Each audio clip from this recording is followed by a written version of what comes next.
Hello दोस्तों। अभी अभी 31 जुलाई बीता है और हम सब जानते हैं कि 31 जुलाई जो होते हैं वो इनकम टैक्स रिटर्न खास करके जो इंडिविजुअल एसएससी है उनका लास्ट डेट होता है। तो इस बार कैसा रहा टैक्स प्रोफेशनल का जुलाई महीना, इसके बारे में मैं आपके साथ अभी कुछ पॉइंट शेयर करूंगा। तो चलिए वीडियो को स्टार्ट करते हैं।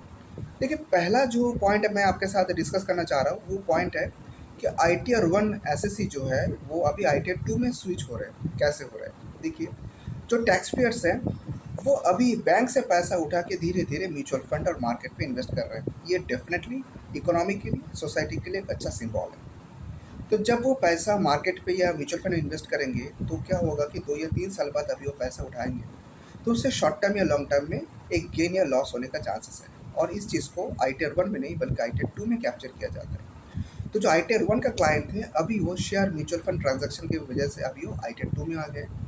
तो पहले जो रिटर्न 5 मिनट या 7 मिनट या 10 मिनट में लगता था, अब उसको करने में 20 मिनट या आधा घंटा लग रहा है। क्योंकि उसमें क्या है कि बहुत सारी चीज़ को चेक करना पड़ रहा है। जिसका 2 या 3 या डीपी यानी डिमेट अकाउंट है तो वहाँ से डेटा को लेना पड़ रहा है, उसको एडअप करना पड़ रहा है, उसको ग्रुपिंग सब ग्रुपिंग करना पड़ रहा है कि लॉन्ग टर्म शॉर्ट टर्म में क्या डिफरेंस है। तो इस वजह से टाइम कंजम्पशन जो है थोड़ा सा बढ़ चुका है। पर ओवरऑल जो है कि अच्छा ये इंडिकेशन है मार्केट के लिए। सेकंड जो चीज़ है वो पॉइंट है कि अभी वर्चुअल डिजिटल एसेट का जो ट्रांजैक्शन है वो अभी इनकम टैक्स रिटर्न में उसका रिफ्लेक्शन जो है वो आ रहा है। देखिए, खास करके जो आईटी प्रोफेशनल्स हैं, मतलब जो आईटी सेक्टर में काम कर रहे हैं, वो लोग सबसे पहले क्या करते हैं कि जब भी कोई चेंजेस वगैरह आते हैं तो सबसे पहले उनको अडॉप्ट करते हैं। और वर्चुअल डिजिटल एसेट जैसे क्रिप्टो करेंसी में इन्वेस्टमेंट जो है वो उन लोगों का ही ज़्यादा होता है। तो अभी 1 साल बीत चुका है तो क्या हो रहा है कि वो लोग अपना क्रिप्टो करेंसी का कुछ कुछ पोर्शन जो है वो अभी बेच रहे हैं। तो वर्चुअल डिजिटल एसेट बेच के जो उनका गेन या लॉस हो रहा है वो धीरे धीरे अभी बुक्स अकाउंट्स पर आ रहा है। तो उसके लिए भी जो टैक्स प्लानिंग करना पड़ रहा है वो भी डेफिनेटली ये बन इस पर नया हुआ है। और कोई कोई जन तो ऐसा है जिनका टैक्स भी पेमेंट करना पड़ा क्योंकि उनका गेन हुआ था। तो इस बार हम लोग देख रहे हैं कि जो conventional income tax return filing है उससे इस बार बहुत हद तक हम लोग देख रहे हैं कि मॉडिफिकेशन है, अपग्रेडेशन हुआ है। तीसरा जो पॉइंट है ये पॉइंट है स्टेट गवर्नमेंट की जो मशीनरी है उसका इम्प्रोवाइजेशन की वजह से हुआ है। जैसे कि जो प्रॉपर्टी सेल का जो ट्रांजैक्शन है जो रजिस्टर ऑफिस में होते हैं उनका रिफ्लेक्शन अभी 26 ए आई टी एस में आ रहा है। लेकिन पहले 2 3 साल से आ रहा था, पर इस बार क्या हो रहा है कि हर ट्रांजैक्शन को कैप्चर किया जा रहा है। तो उस वजह से जो क्लाइंट्स हैं उनको कैपिटल गेन टैक्स देना पड़ रहा है, या फिर वो पैसे को जो बॉन्ड है बॉन्ड पे इन्वेस्ट कर रहे हैं, या फिर वो पैसे को वो लोग नया फ्लैट में इन्वेस्ट कर रहे हैं। तो ये जो चेंजेस हुआ है कि कैपिटल गेन का जो ट्रांजैक्शन है उसका जो गेन है उसमें गवर्नमेंट को जो पहले टैक्स नहीं मिलता था, अब गवर्नमेंट को उसका टैक्स भी मिल रहा है और उसका जो प्रॉपर इन्वेस्टमेंट प्लानिंग वो भी किया जा रहा है।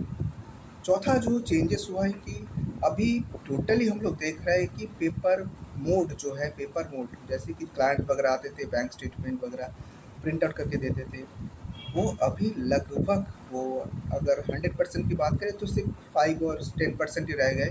बाकी सारा क्लाइंट्स अभी डिजिटली साउंड हो गए हैं। वो लोग व्हाट्सएप में मेल में डॉक्यूमेंट्स जो है वो भेज रहे हैं।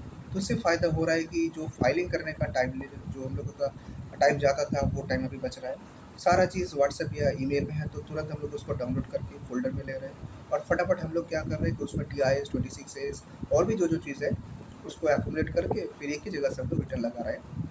तो डेफ़िनेटली एक अच्छा सिंबल जो है वो मैं बोल सकता हूँ और डेफ़िनेटली ये आईटी का ब्लेसिंग है हम सब पे। पर यहाँ पे कुछ चीज़ है जिसमें अभी भी जो डिपार्टमेंट है वो इम्प्रूव कर सकते हैं।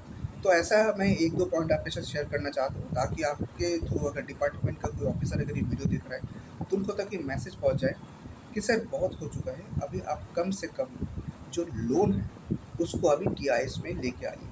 क्योंकि क्लाइंट जो है वो लोन कहाँ से लिए है, कितना रकम का लोन लिया है, कुछ भी जो प्रोफेशनल उनको नहीं बताते हैं। हम लोग क्या करते हैं जब हम लोग के पास करंट अकाउंट या सेविंग्स अकाउंट का स्टेटमेंट आते हैं तो वहाँ से हम लोग देख रहे हैं हर महीना उनका ईएमआई जा रहा है, तब हम लोग काउंटर अटैक करते हैं कि आपका ईएमआई जा कहाँ रहा है। तब क्लाइंट हमको बताते हैं कि सर मेरा तो हाउसिंग लोन है, मेरा तो व्हीकल लोन है, मेरा तो फलाना ठिकाना लोन है। तो तब क्लाइंट बताते हैं कि उनका लोन लिया गया है। पर वहीं पे अगर हमको डिपार्टमेंट से जो इन्फॉर्मेशन मिलता है हमको AIS 26 अगर हमको वहीं से मिल जाता है कि क्लाइंट का कहाँ कहाँ पे लोन लिया गया है, उसका 31 मार्च का बैलेंस कितना है, तो हम लोगों को क्या है कि क्लाइंट के ऊपर डिपेंडेंट जो है वो डिपेंडेंसी कम हो जाता है। उससे क्या होता है कि जो इन्फॉर्मेशन हम रिटर्न में शो करेंगे वो और भी एक्यूरेट इन्फॉर्मेशन होंगे। क्योंकि हम लोग डिपार्टमेंट से डेटा फेच कर रहे हैं, क्लाइंट से नहीं, क्योंकि क्लाइंट जो है वो मिसलीड कर सकता है, डिपार्टमेंट कभी मिसलीड नहीं करेगा। तो इस चीज़ को जो है डिपार्टमेंट को सोचना चाहिए। साथ-साथ अभी देखिए जो एलआईसी प्रीमियम है या जो मेडिक्लेम प्रीमियम है, उस सब का भी अब रिफ्लेक्शन टीआई से इसमें आना चाहिए, क्योंकि अभी सब पैन लिंक्ड है।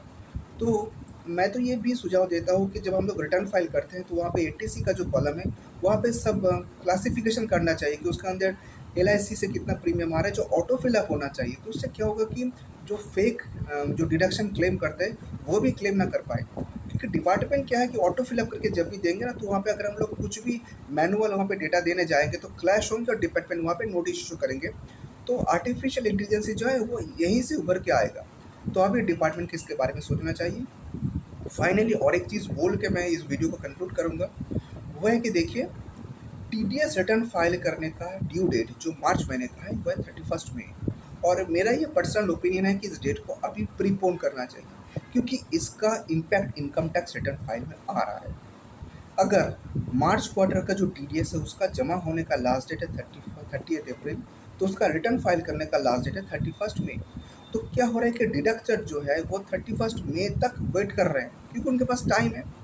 तो इसका रिपरकेशन कहाँ पे आ रहा है, 26 एज जो है वो मई महीने में अपडेट नहीं हो रहे, वो जून या जून के मिड या जून के एंड पे जाके अपडेट हो रहे हैं ना।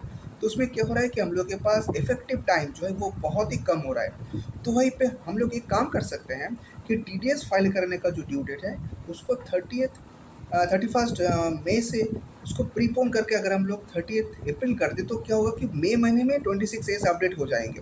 हालांकि मुझे मालूम है कि इसका एक डिसएडवांटेज भी है, क्योंकि अप्रैल महीना जो है वो स्टैट्यूटरी ऑडिट के लिए एक क्रूशियल टाइम होते हैं, प्रोफेशनल्स जो है वो ऑडिट में बिजी रहते हैं। फिर भी मैं ये सजेस्ट करूंगा कि अभी ऑडिट और टैक्सेशन दो टीम जो है, दो टीम को अलग कर देना चाहिए, और टैक्सेशन टीम को खास करके जितना जल्दी हो सके टीडीएस रिटर्न अपलोड करना चाहिए, ताकि क्या होगा कि क्लाइंट के एंड से जो डेटा का इशू है, जो डेटा नहीं आ रहा है, टीडीएस नहीं आ रहा है, तो लोग रिटर्न फाइल नहीं लगा पा रहे, वो जो है वो दिक्कत ना रहे।